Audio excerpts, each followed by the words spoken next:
अनुच्छेद 15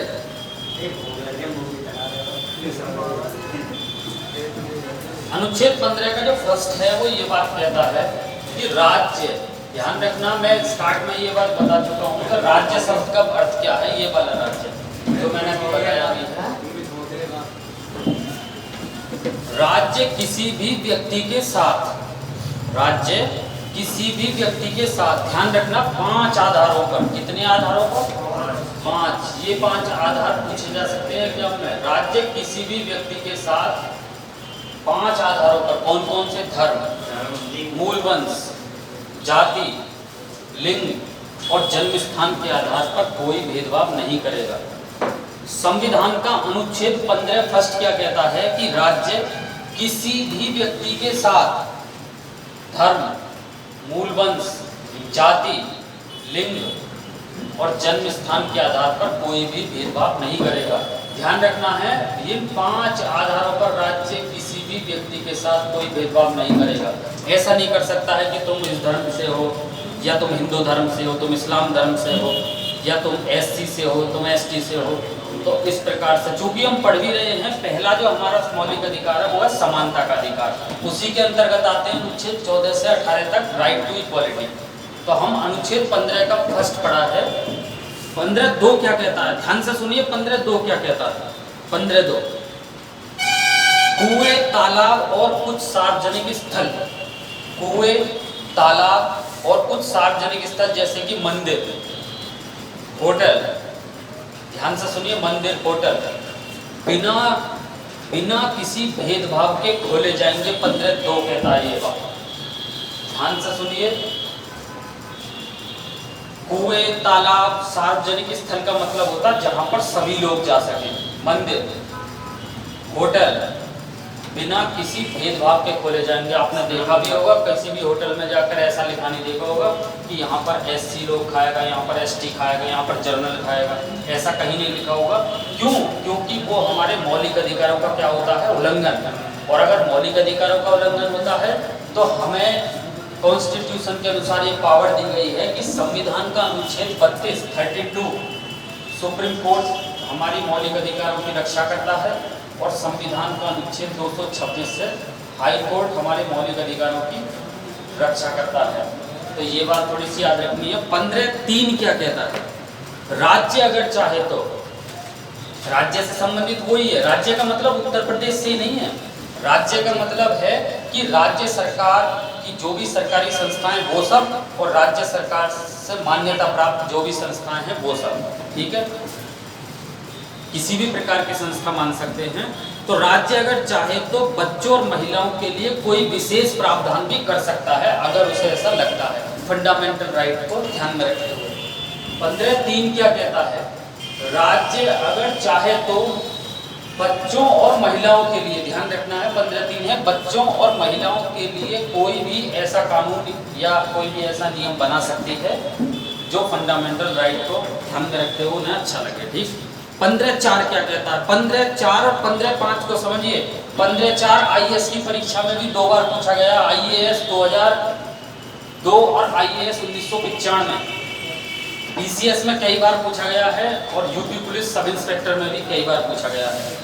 तो 15(4) और 15(5) को समझिए, और दोनों में बस जरा सा अंतर है और दोनों के दोनों याद हो जाएंगे। जैसे कि 15(4) क्या कहता है? 15(4) कहता है सामाजिक और शैक्षणिक रूप से पिछड़े, सामाजिक और शैक्षणिक रूप से पिछड़े एससी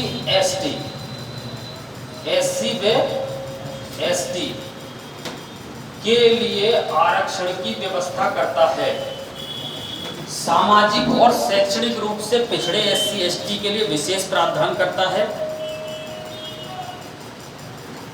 इसमें क्या है? इसमें देखिए, इसमें आपने देखा होगा 15(4) जो है ये छोटे कॉलेजों के लिए है। इस तरीके से बनाया गया है, जैसे कि आप देखते होंगे डिग्री कॉलेजों में जाकर आप देखते होंगे मेरिट लगती है ना, एडमिशन की मेरिट लगती है ना, जनरल की मेरिट, एससी की, ओबीसी की, इस तरीके से।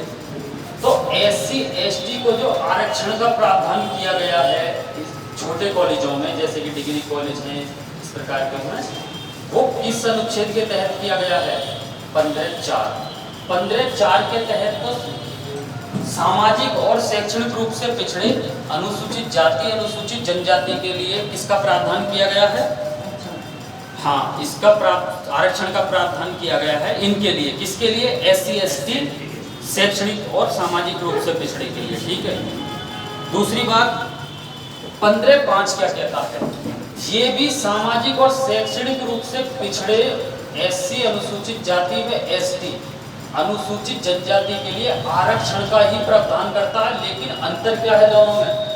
ये तो नॉर्मल कॉलेजों में है लागू, ये बड़े संस्थानों में IIT जैसे कि IIT और ये ऊपर वाला डिग्री कॉलेज वगैरह इस तरीके से, और नीचे वाला बड़े बड़े संस्थानों में जैसे इंजीनियरिंग बड़े बड़े संस्थान होते हैं उसमें आरक्षण की व्यवस्था करता है। क्लियर? एग्जाम में क्वेश्चन पूछा जा सकता है क्योंकि ये तो पहले से थे। देखो एक मिनट, ये जो थे पहले से थे लागू, ये लास्ट में जुड़ा 15(5), तो लास्ट में जुड़ा तो 93वें संविधान संशोधन 2005, ध्यान रखना है 93वां संविधान संशोधन 93वां संविधान संशोधन 2005।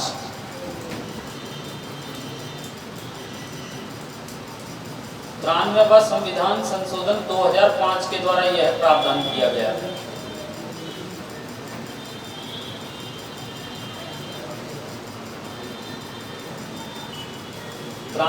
संविधान संशोधन 2005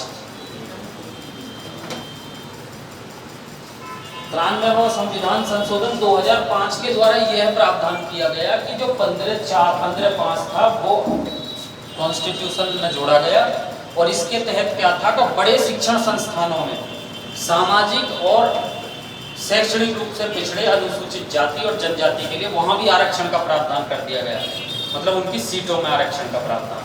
और 15(4) क्या कहता है? 15(4) ये कहता है कि सामाजिक और शैक्षणिक रूप से पिछड़े अनुसूचित जाति और अनुसूचित जनजाति के लिए शैक्षणिक संस्थानों में आरक्षण, ये छोटे शैक्षणिक संस्थानों में। 15(3) क्या कहता है? राज्य अगर चाहे तो महिलाओं और बच्चों के लिए फंडामेंटल राइट को मद्देनजर ध्यान में रखते हुए कोई भी कानून बना सकता है। 15(2) क्या कहता है? 15(2) कहता है कि कुएं, तालाब, होटल, सार्वजनिक स्थान, दुकान बिना किसी भेदभाव के खोले जाएंगे। क्लियर? 15(1) क्या कहता है? राज्य किसी भी व्यक्ति के साथ धर्म, मूल वंश, जाति, लिंग और जन्म स्थान के आधार पर कोई भी भेदभाव नहीं करेगा। बताइए, बात समझ में आई है? पूरा 15 मेरे हिसाब से समझ में आ जाना चाहिए और काम तुम्हारा भी 15 हो जाना चाहिए, क्योंकि 15 समझ में आने के बाद 14 के बाद हम 15 समझ में आ जाना चाहिए। क्लियर? तो इस तरीके के क्वेश्चन एग्जाम में पूछे जाते हैं। यहाँ से हमें एक फैक्ट और याद रखना, हालांकि ये फैक्ट 15 से संबंधित है इसलिए बता रहा हूँ, लेकिन 15 के साथ हमें अन्य भी याद रखना है। अनुच्छेद 15 एक ऐसा आर्टिकल है, ये केवल भारतीय नागरिकों को प्राप्त है, ना कि विदेशियों को। ये जितनी भी स्वतंत्रताएं हमें दी गई हैं, ये केवल और केवल किसके लिए प्राप्त है? भारतीय नागरिकों के लिए, ना कि विदेशियों के लिए। तो ऐसे अनुच्छेद में थोड़ा अलग लिख रहा हूँ, उन्हें आप याद कर लें। वो केवल भारतीय नागरिकों को प्राप्त है वो अधिकार, ना कि विदेशियों को। कौन कौन से आर्टिकल है वो? अनुच्छेद 15। आर्टिकल 15 के तहत दिए गए जो भी अधिकार हैं वो केवल भारतीय नागरिकों को प्राप्त है, विदेशी नागरिकों को नहीं। आर्टिकल 16 के तहत जो भी दिए गए हैं मौलिक अधिकार वो सब भारतीय नागरिकों को प्राप्त है, ना कि विदेशियों को प्राप्त है। आर्टिकल 19 के तहत जो भी स्वतंत्रताएं, जो भी फंडामेंटल राइट दिए गए हैं वो केवल किसको प्राप्त है? भारतीय नागरिकों को प्राप्त है, ना कि विदेशियों को। आर्टिकल 19 के बाद है आर्टिकल 29। आर्टिकल 29 में जो भी स्वतंत्रता फंडामेंटल राइट दिए गए वो केवल भारतीय नागरिकों को प्राप्त है, ना कि विदेशी नागरिकों को। आर्टिकल 30।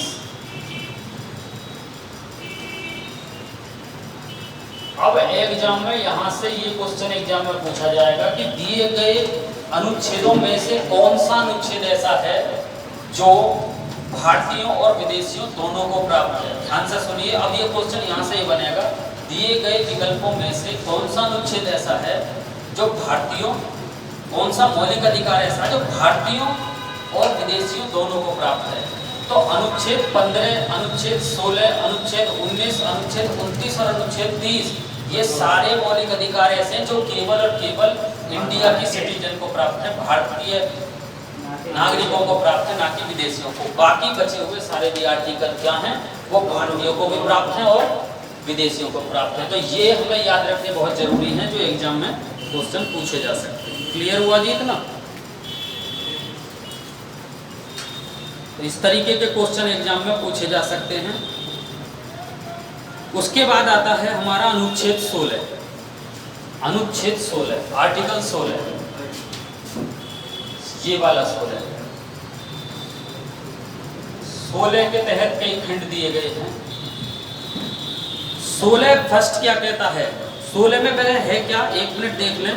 लोक नियोजन में अवसर की समानता।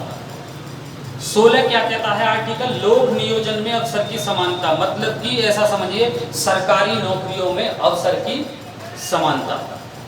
अनुच्छेद 16 क्या कहता है?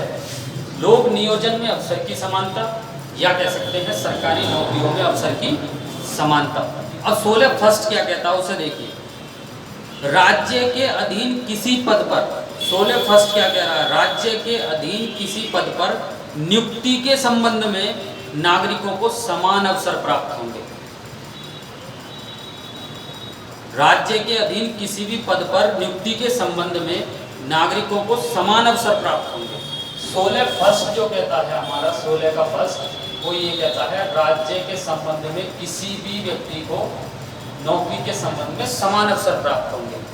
पदोन्नति की बात हो, प्रमोशन की बात हो, या फिर डिमोशन की बात हो, पदावनति की, अवकाश लेने की बात हो, या फिर पेंशन की बात हो। आपने कभी देखा सभी की समान होती है, चाहे कोई एससी है, चाहे कोई एसटी है, चाहे कोई जनरल है, समान छुट्टी मिलती है सभी को, समान पेंशन मिलती है सभी को, है ना, और समान ही प्रमोशन होते हैं और समान ही डिमोशन। क्लियर? जो रूल सब पर लागू होते हैं वो ऐसे होते हैं, ठीक है। 16(2) क्या कहता है? 16(2) में 16(2) को याद रखने के लिए सबसे बेहतर तरीका है, जिसने 15(2) को ठीक से पढ़ा है वो 16(2) को बहुत अच्छी तरीके से याद कर सकता है। उसमें 5 आधारों पर भेदभाव नहीं किया जाएगा, अभी मैंने बताया 15(2) में। इसमें 2 एक्स्ट्रा और कर देंगे, 7 आधारों पर भेदभाव नहीं किया जाएगा। जैसे कि 16(2) क्या कहता है कि धर्म, मूलवंश, जाति, लिंग, जन्म स्थान, वो 5 तो वही है जो अभी मैंने पहले बताई 15(2) में आर्टिकल में। उसके साथ 2 और याद रखने हैं, उद्भव और निवास, 2 एक्स्ट्रा हो जाएंगे, उद्भव और निवास। 7 आधारों पर आप किसी भी आधार पर भेदभाव नहीं कर सकते। राज्य के लिए बात कही गई है 16(2) में। 5 तो वही आधार है जो हमारे पहले हैं, जन्म, मूलवंश, जाति, लिंग, जन्म स्थान। उसके बाद 2 एक्स्ट्रा बढ़ गए हैं यहाँ पर 16(2) में। कौन कौन से? उद्भव और निवास के आधार पर कोई भी भेदभाव नहीं किया जाएगा। लिख लिया सभी ने? तो यहाँ से एक क्वेश्चन पूछा जा सकता है कि अनुच्छेद 16(2) में कितने आधारों पर विभेद ना करने की बात की गई है? 7, और जबकि इसमें उनमें से थे 15(2) में 5। 15(2) में थे या 15? हाँ, 15 फर्स्ट में 5 थे, ठीक है, 15 फर्स्ट में, क्योंकि 15(2) में तो आपका सार्वजनिक स्थल वगैरह है, ठीक है, ऐसा ही तो थे। उसके बाद 16(3), 16(3) क्या कहता है? इसके तहत किसी राज्य की सरकारी सेवाएं हेतु, ध्यान से सुनना है, इसके तहत किसी राज्य की सरकारी सेवाएं हेतु उस राज्य में निवास की योग्यता विहित करने की विधि संसद को दी गई है। राज्य निवास के आधार पर भेदभाव कर सकता है, इस संबंध में कानून बनाने का अधिकार संसद को दिया गया। मतलब 16(3) जो कहता है वो ये कहता है राज्य निवास के आधार पर भेदभाव कर सकता है, जहां उसे लगता है थोड़ा बहुत, वहां उसको कुछ शक्ति ऐसी दे दी गई है कि राज्य निवास के आधार पर भेदभाव कर सकता है। लेकिन इस संबंध में जो कानून बनाने की शक्ति है वो किसको दी गई है? संसद को दी गई है, हमें याद रखना, ठीक है। जैसे कि 16(3) है, अगर हम समझें तो इस तरीके से समझिए, जैसे यूपी उत्तर प्रदेश है, तो आपने देखा होगा जिस स्टेट की भर्ती निकलती है उस स्टेट के लोग ही ज़्यादा लगते हैं, वैकेंसी उसी स्टेट की ज़्यादा होती है ना, उसी स्टेट की ज़्यादा होती है, जिस स्टेट की भर्ती निकलेगी वैकेंसी किस स्टेट की ज़्यादा होगी, उसी स्टेट की। तो राज्य किसी एक स्थान के लोगों को सरकारी नौकरी में आरक्षण की व्यवस्था कर सकता है। तो ये बात कहता है अनुच्छेद 16(3). क्लियर? 16(4) 16(4) क्या कहता है?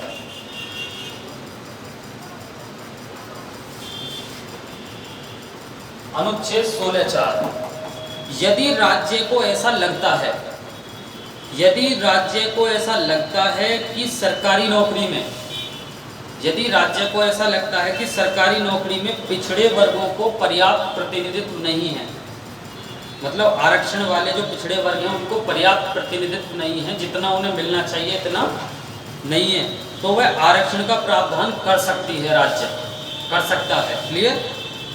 अनुच्छेद 340 के तहत ये शक्ति दी गई है। आपने देखा होगा पिछड़े वर्ग आयोग की नियुक्ति राष्ट्रपति करता, वो इसीलिए बनाए जाते हैं। बस इतना याद रखना 16(4) में कि राज्य को अगर ऐसा लगता है कि हमारी जो वैकेंसी है, वैकेंसी जो निकालते हैं सरकारी नौकरी में, अगर लगता है कि पिछड़े वर्गों को आरक्षण कम है या पर्याप्त प्रतिनिधित्व नहीं है, तो वह आरक्षण का प्रावधान कर सकता है राज्य 16(4). क्लियर?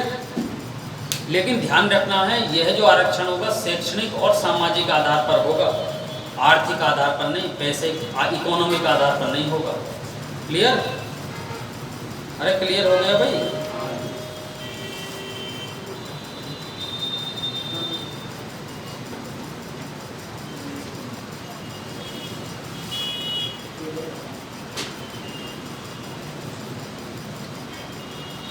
एक कॉन्सेप्ट है 16(4)(ख). देखिए ये जो मैं बताने जा रहा हूँ ना, जो बाद में जुड़े गए हैं, कोई भी कॉन्सेप्ट हो जो बाद में जुड़ा गया है, कोई भी आर्टिकल जो बाद में जुड़ा गया है हमारे संविधान में, वो हमेशा ख है, बाद में जिसमें लगा आएगा वो समझिए वो बाद में जुड़ा है, पहले नहीं था। ठीक है? तो एक संशोधन हुआ 81वां संविधान संशोधन 2000, इसे ध्यान से देखेंगे। 81वां संविधान संशोधन 2000,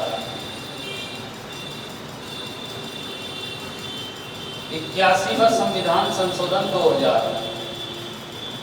इसके द्वारा क्या था? अनुच्छेद 16(4)(ख) संविधान में जोड़ा गया। अनुच्छेद 16(4)(ख) इसके द्वारा जोड़ा गया संविधान में, अनुच्छेद 16(4)(ख) इसके द्वारा अनुच्छेद 16(4)(ख) संविधान में जोड़ा गया। ठीक?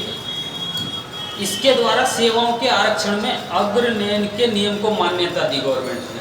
अग्रनयन के नियम इंग्लिश में कहते हैं carry forward, carry forward, WARD, carry forward मतलब अग्रनयन। अब अग्रनयन का क्या है? देखो यहाँ से 2-3 ही क्वेश्चन एग्जाम में बन जाएगा, ठीक से देखो। 81वें संविधान संशोधन 2000 के द्वारा कौन सा अनुच्छेद संविधान में जोड़ा गया? 16(4)(ख). अब फिर क्या बात की गई? इसके तहत सरकार ने एक नियम बनाया जिसका नाम था अग्रनयन का नियम। अग्रनयन का नियम, अग्रनयन का नियम या अग्रनयन का सिद्धांत कह सकते हैं। अब ये क्या था? देखिए इसे जनरली तौर पर बहुत आसान है, आराम से जान जाओगे इसका मतलब क्या है। फिलहाल तो इतना याद रखना, क्वेश्चन पूछा जाएगा अग्रनयन का सिद्धांत किस अनुच्छेद के अंतर्गत आता? अनुच्छेद 16, ऐसा भी याद रखना है। 16वें किसमें आता? 16(4)(ख), जिसमें भी के लगा हुआ हो, बाद में ख हो या गे हो, तो समझिए वो कब जोड़े गए हैं? वो कॉन्स्टिट्यूशन में बाद में जोड़े गए हैं किसी भी अमेंडमेंट के द्वारा। तो 81वें संविधान संशोधन 2000 के द्वारा ये जोड़ा गया। इसके तहत ये नियम दिया सरकार ने, अग्रनयन का नियम, इंग्लिश में कहते हैं कैरी फॉरवर्ड। इसका मतलब क्या है? यदि किसी वर्ष आरक्षित स्थानों में, मतलब जो रिजर्वेशन की सीट हैं उनमें कुछ स्थान भरे नहीं जा सके, मान के चलो 50 सीटें निकली और उनमें से कुछ स्थान भरे नहीं जा सके रिजर्वेशन में, सरकार ने बनाया, तो बकाया ऐसे स्थानों को एक अलग वर्ग में रखा जाएगा जो बचे हुए हैं, ध्यान से सुनना है, तथा उसे आगे के वर्षों में एक अलग श्रेणी के रूप में जोड़ दिया जाएगा। अलग श्रेणी के रूप में मतलब वो अलग देखिए हमारे को सुप्रीम कोर्ट ने क्या बात कह रखी है कि 50% में तो सारे जातियों को जो भी आरक्षण में आ रही है उनको सारा आरक्षण होगा। अब आप तुम जानो कितना करना है आरक्षण, इधर उधर कितना भी कर लो, लेकिन 50 से ज़्यादा नहीं होगा। 50 अलग और 50 में आरक्षण। इसमें ये बात कही गई, इसमें भी यही बात कही गई, सुप्रीम कोर्ट ने कहा कैसे ही कर लो लेकिन 50% से आरक्षण ज़्यादा नहीं होगा। इसमें सरकार ने ये कहा कि उस जो सीटें बची हुई हैं ना उन्हें अगली बार जोड़ लेंगे। तो फिर भी सुप्रीम कोर्ट ने ये बात कही कि आगे भले ही जोड़ लीजिए लेकिन आरक्षण 50% से ज़्यादा नहीं होगा सभी के लिए। तो ये बात याद रखनी है, इस सिद्धांत को, अग्रनेम के सिद्धांत को सुप्रीम कोर्ट ने असंवैधानिक घोषित कर दिया, मतलब कि ये कैंसिल। जैसा कि मैंने अभी बताया, अभी क्या बताया, संविधान का अनुच्छेद 32 सुप्रीम कोर्ट को यह अधिकार देता है कि अगर कोई ऐसा कानून जिसे राज्य सरकार बनाए या केंद्र सरकार बनाए, अगर हमारे मौलिक अधिकारों को कम करने का प्रयास करता है, तो यहाँ पर उसने कम करने का प्रयास किया। सुप्रीम कोर्ट ने संविधान के अनुच्छेद 32 के तहत अग्रनेम के सिद्धांत को समाप्त कर दिया। वो आरक्षण ज़्यादा लाना चाह रहे थे, उसने वहीं के वहीं समाप्त कर दिया। क्यों? क्योंकि वो हमारे मौलिक अधिकारों का क्या कर रहा है, हनन, या फिर हमारे मौलिक अधिकारों को कम करने का प्रयास कर रहा है।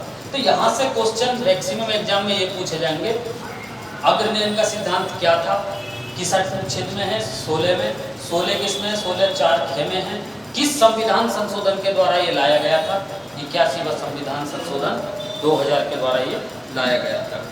क्लियर हुआ जी? इतना क्लियर हुआ? 16 में देखिए लास्ट 16(5) क्या कहता है, यह धर्म के आधार पर राज्य को विभेद की अनुमति देता है। कहीं कहीं पर राज्य को विभेद की अनुमति दे भी देता है फंडामेंटल राइट में। अनुच्छेद 16(5) यह धर्म के आधार पर राज्य को विभेद की अनुमति देता है, मतलब राज्य विभेद कर सकता है धर्म के आधार पर जहां उसे स्थिति के अनुसार लगेगा। समझिए, ठीक है।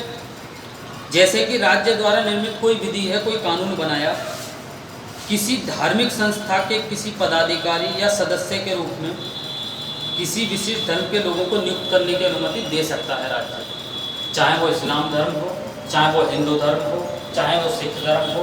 कुल मिलाकर अनुच्छेद 16(5) क्या कहता है, यह राज्य को धर्म के आधार पर विभेद करने की अनुमति देता है। एक ही बात याद रखनी, यह राज्य को धर्म के आधार पर विभेद मतलब अंतर करने की अनुमति देता है 16(5). तो मेरे हिसाब से 13, आर्टिकल 14, आर्टिकल 15 और आर्टिकल 16 ये बेहतर तरीके से समझ में आ गए होंगे, है ना, और आ जाने चाहिए। उसके बाद अब जो है हमारा 17 और 18 और सिर्फ एक ही पॉइंट है इनमें अलग पॉइंट नहीं है, इम्पोर्टेंट है आर्टिकल 17 और 18। तो आज हम इसे खत्म कर देंगे और आगे बाकी देखेंगे फिर बाद में। आर्टिकल 17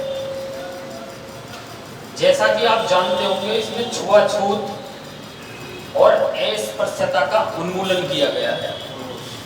आर्टिकल 17 अनुच्छेद 17 में क्या है, अस्पृश्यता का अंत या फिर छुआछूत से संबंधित है, ध्यान रखना है। इसको इंग्लिश में कहते हैं एबोलिशन ऑफ अनटचबिलिटी।